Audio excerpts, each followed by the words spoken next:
पंजाब से। पर्ची आप दोनों का एक जैसा प्रश्न है। डॉक्टर करण जी कह रहे हैं कि आप एक डॉक्टर हैं।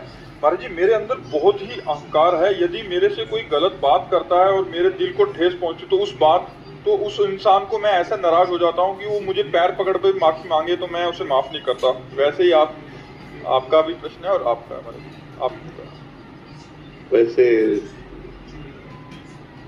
ठीक नहीं है, ऐसा ठीक नहीं।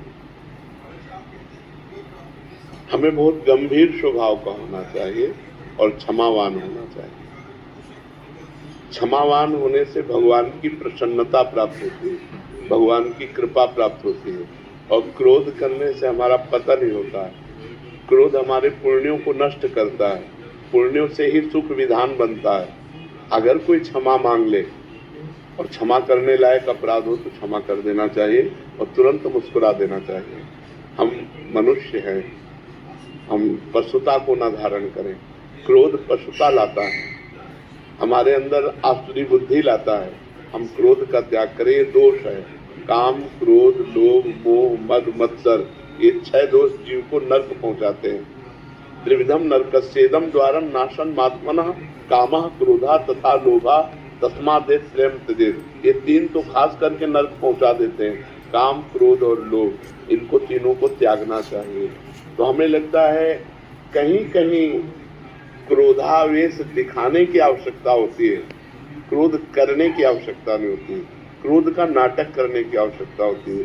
जैसे अपने शिष्य पर, अपने पुत्र पर और अपने जो अनुयायी हैं, जैसे मान लो आप किसी पद पर हैं और 10 आपकी सेवा में हैं, अगर वो प्रमाद कर रहे हैं तो हमें क्रोध की स्थिति लानी पड़ेगी। आपको अगर किसी मरीज की हानि हो गई तो बहुत बड़ी हानि हो जाएगी, इसलिए आपकी जो सेवा में है उनको एकदम सतर्क रखना पड़ेगा। तो उस समय यदि हम क्रोध का नाटक कर रहे हैं तो सार्थक है।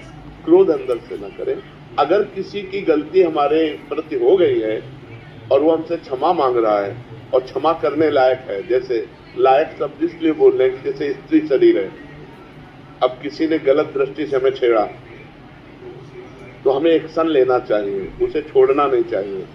क्योंकि अगर उसे हम छोड़ते हैं तो आज हमें छेड़ा, कल और को छेड़ेगा, या आज हमें छेड़ा है तो कल और छेड़ेगा हमें।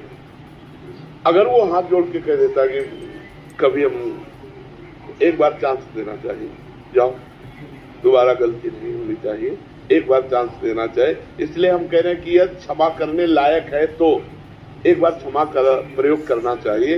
ये क्षमा आध्यात्मिक सत्य है और यदि आपने क्षमा कर दिया तो उसको दंड तो मिलेगा ही।